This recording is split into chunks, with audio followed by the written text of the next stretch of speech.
Bismillahirrahmanirrahim. Assalamualaikum warahmatullahi wabarakatuh. Apa kabarnya anak-anak ibu guru? Semoga kalian dalam keadaan sehat dan selalu bersemangat dalam belajar walaupun kita belajar di rumah. Seperti biasa, sebelum kita mulai belajar hari ini, kita melakukan berdoa seperti biasa. Duduk yang baik, sikap berdoa yang baik, dan angkat kedua tangan kita. Kita mulai ya. Bismillahirrahmanirrahim. Raditu billahi robba. Aku rela Allah Tuhanku. Wabil islami dina. Islam agamaku.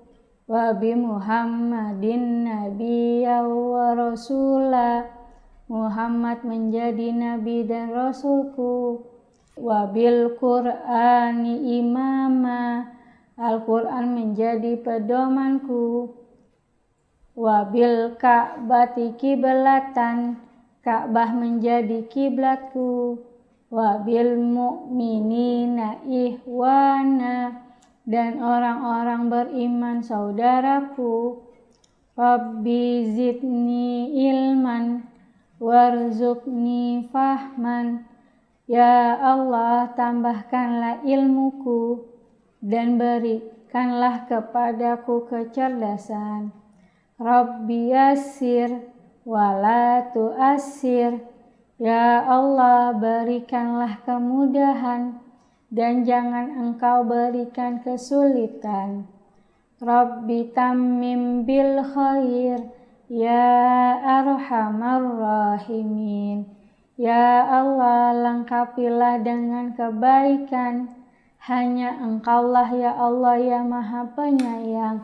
Di kelas 4 ini, Ibu akan mengajar Al-Quran hadis tentang surah At-Takasur.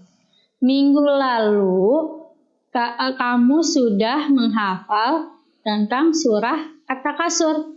Hari ini kita akan mengulang kembali bacaan kalian minggu lalu. Bismillahirrahmanirrahim. Alhaqumut takasur hatta zurtumul maqabir. Kalla sawfa ta'lamun, thumma kalla sawfa ta'lamun. Kalla law ta'lamuna ilmal yakin, la tarawunna al-jahim, thumma la tarawunnaha aynal yakin, thumma la tus'alunna yawma idin anin na'im. Shadaqallahul azim.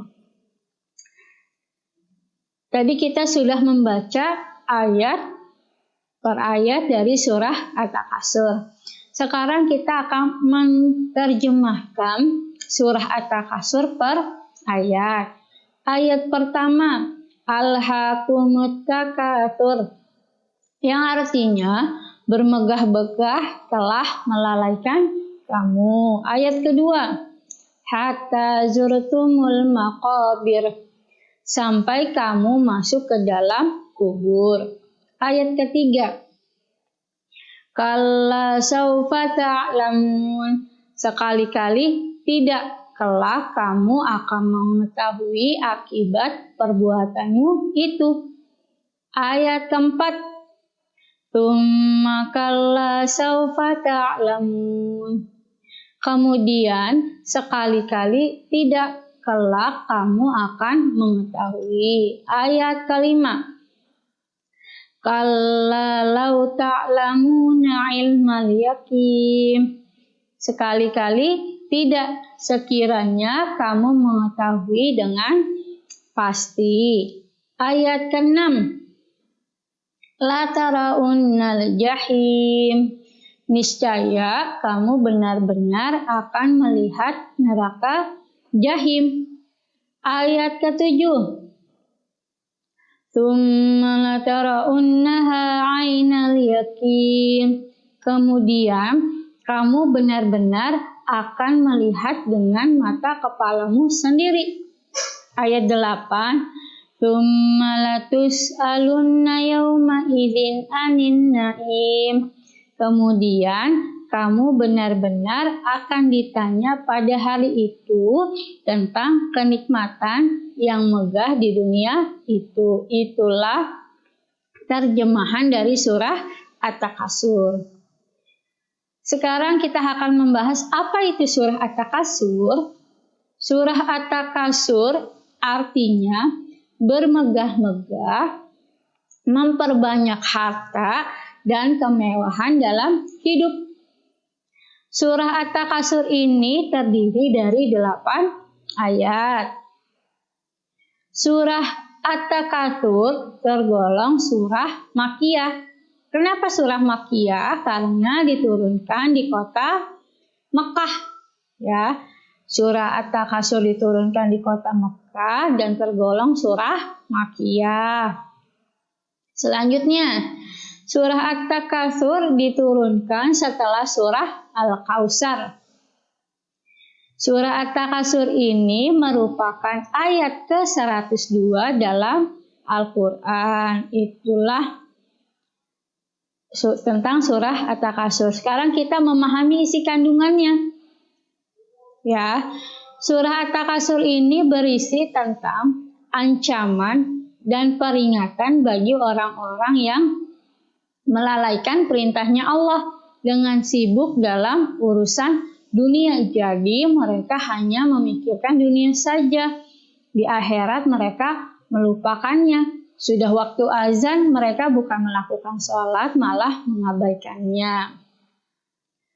Kemudian, maksud bermegah-megah dalam surah At-Takasur ini adalah saling berlomba-lomba mengumpulkan harta benda sehingga membuat mereka lalai akan perintahnya Allah dan lebih mencintai dunia. Jadi mereka sudah waktunya azan tadi, mereka malah melalaikan, bukan sibuk dalam urusan akhirat, malah berlomba-lomba mencari harta yang banyak untuk dunianya saja.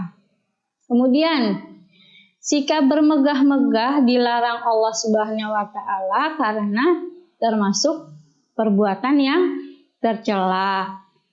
Sikap bermegah-megah itu sendiri membuat kita menjadi sombong dan kikir.